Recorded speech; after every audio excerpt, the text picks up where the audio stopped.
Good evening, welcome to the Good Night Air. I'm Cutter. This is actually the second video I'm making tonight. I just did one about the symbolists. Now I'm going to look at this 4-minute video, Fauvism. Fauvism? I don't know how to pronounce that. I should probably know how to pronounce that, but Fauvism in 4 minutes, The Wild Beasts of Art. This is by Curious Muse. I've used one of their videos before with post-impressionism. This is supposed to be an intro to this movement, so hopefully it's good. Yeah, not much else to say outside of that, because I don't really have a clear idea of what this movement will be focused on. I imagine something to do just on this picture right here, color, vibrant color, kind of flat in appearance, not much with depth, it seems to me. I imagine it has something to do with expressing one's own feelings. That seems to be a common theme among all modernity, essentially. It's just individuality, subjectivism, all this kind of stuff. Emoting what, one experiences on the inside and externalizing that. Yeah, so I imagine something along those lines. But this is one of the movements that I just have very little knowledge on. There's a couple of them that are like that. I've heard of things like, I heard a little bit of symbolists before. Not much about the post-impressionists, but other ones I'm kind of, I'm blanking on is precisionism. Most everything else I actually recognize. Expressionism I've seen before.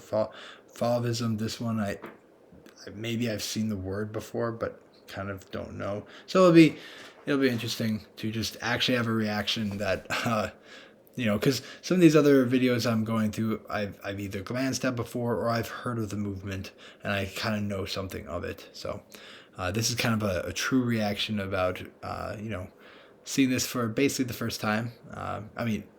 Actually the first time, and yeah, sharing some immediate feedback, and hopefully encouraging dialogue with whoever happens to stumble upon this poor unfortunate soul that they are. But okay, we're almost 3 minutes in for this random introduction. So, and just as I say that, of course, one of my children starts to cry. So, I will probably be pausing this. Apologize for any kind of disruption in the narrative flow of things, but maybe not. They sound sometimes like little pterodactyls, so you never know what's going to happen next. But okay, I'm going to keep going. Alright, let's get into this video. What does it look like when the color takes over the canvas? Something like this? Or this? Or maybe even something wilder like this. This early 20th century movement started in 1905 in France and lasted for just a couple of years. It was short-lived but had a huge impact on the art of the 20th century. It's called Fauvism, and today we'll find out why this modern art movement is so special. Yeah, I have it down as being like 3 minutes. Or 3 minutes. 3 years. 3 years long. 1905 till 1908 or so. That's very short. That's probably the shortest movement that I'm going to be covering here. So right away, it's about the colors, right? What does it mean for color to take over a canvas?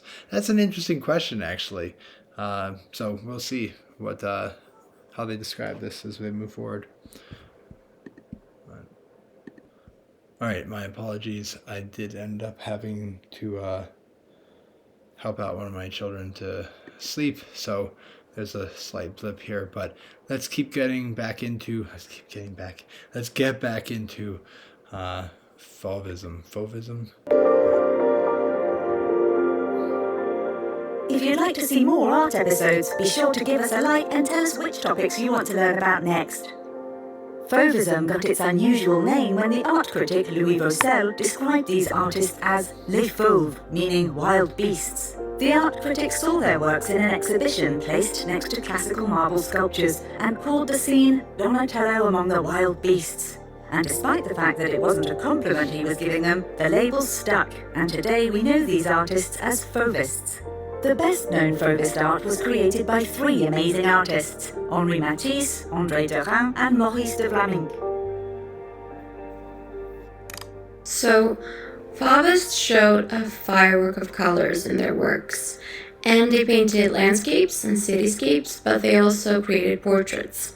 And when we look at those bold, vibrant colors that they used in their works, we see different colors than what we would see in real life when looking at those places and those objects that they painted.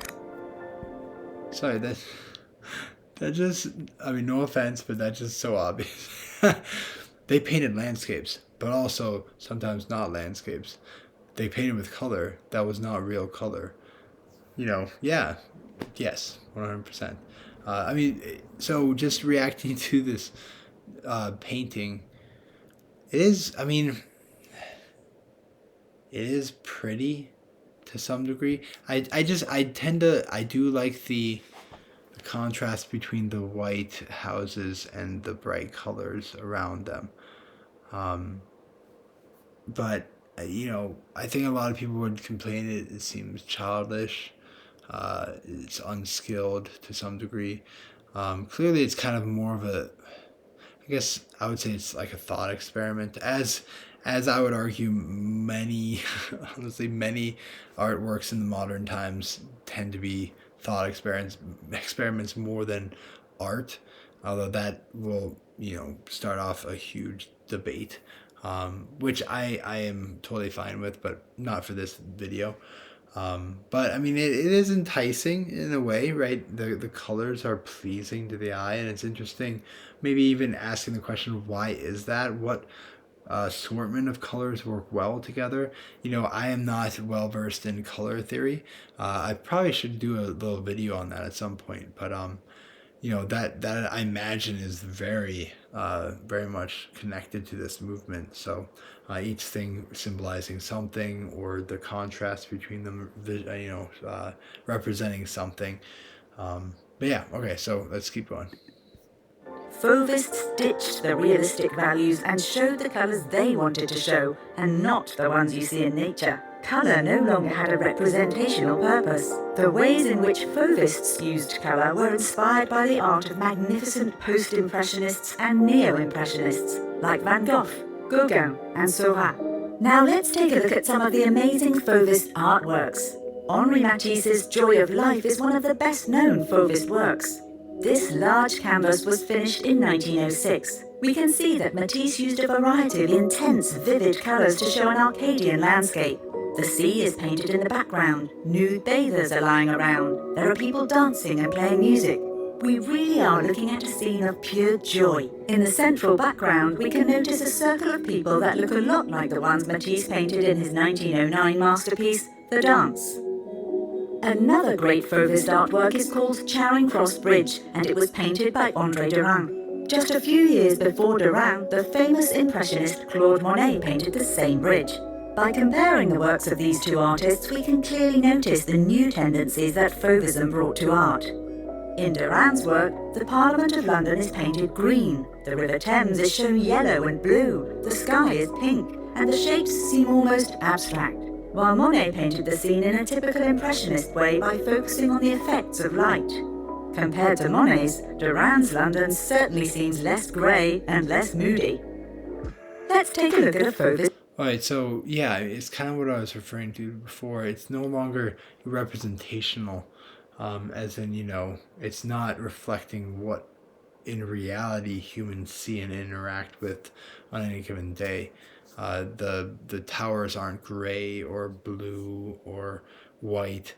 They're, like she said, green, which reflects subjectivity. It reflects the mood, the feeling of the artist. It's prioritizing the individual's opinion about the world, as opposed to the world's opinion of the individual, or the world reacting, or not reacting, the individual reacting to the reality of the world. Rather, it's kind of inverting that dynamic, or at least that's how I would describe it. So okay, let's see what they have to say about this portrait. portrait. Maurice de Vlaminck painted his fellow Fauve André Derain. We can see that this portrait doesn't look realistic at all. We see a close-up of Derain's face painted in red with hints of yellow and green. His head is outlined with bold, black brushstrokes. Derain didn't really look like this, but what we are presented with here is the artist's vision of his sitter. Fauvists represent a very important chapter in the history of modern art. They paved the way towards abstract art, but the ways in which they used non-naturalistic colours also influenced German expressionists heavily. They created many fascinating, colourful paintings that are often a pleasure to look at, especially on a grey, rainy day. Hey Muses, so what do you think about Fauvism? What do I think about Fauvism? I mean, it seems, I don't know. I get it. I mean, each of these movements arguably centers around one or two major aspects of art. Where, whether it's, the color, the way, the working of light within a scene, whether it's the, interpretation of dreams, like with symbolist artworks, reflection and kind of projection of modernity into the medieval. That's in, something like a pre-Raphaelite type of thing. But yeah, I mean, I get it. I think it's interesting, again, as kind of a thought experiment. I think, unfortunately, in a lot of ways, it's not like pre-modern people didn't know this stuff. I mean, the artists that were pre-modern often went through far more rigorous training than the modern artists do at this point, even here, in like 1905 or whatnot. So it's not like they didn't understand, the effect that light would have just focusing on it, or color or whatnot. It does seem to me like it's the atomization effect of the industrialization and financialization of the world, as I've said in previous videos. It is a reaction, again, like I pointed out in the last video, as all modern art movements seem to be, a reaction to industry, technology, finance, the death of God, so to speak, or the supposed death of a belief in God.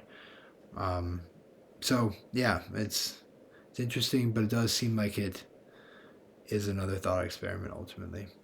And that I would argue that that's why it's only like a 3-year period. There's only so far you can go with it. And I would argue it's because as much as you project your own opinions and your own feelings, ultimately there is a reality outside of yourself. And that dialogue, that dialectic that goes between the individual and the reality around them, ultimately will change the person first. People will not necessarily be able to, fully alter the reality. And so, yeah, I guess, hopefully that makes sense. I think that's why it's such a short-lived thing. All right, anyway. I don't want to digress too much here. It's about 14 minutes into this video. Let's keep it at that. Hopefully you found this interesting. Hopefully it was as illuminating to you as it was to me, learning about this movement, this probably little known movement at this point. But yeah, go check out Curious Muse. And otherwise, I will see you next time. God bless. Have a good night.